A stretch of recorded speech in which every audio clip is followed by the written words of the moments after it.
Africa Content TV. Okay, pàdé Kudeleti. Okay,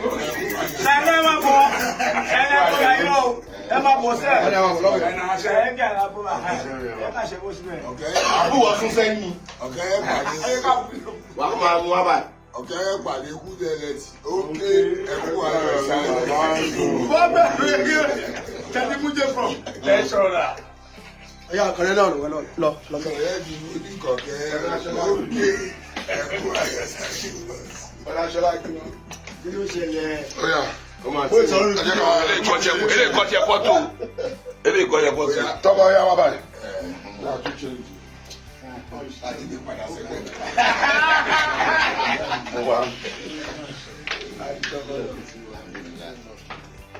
So what's he doing?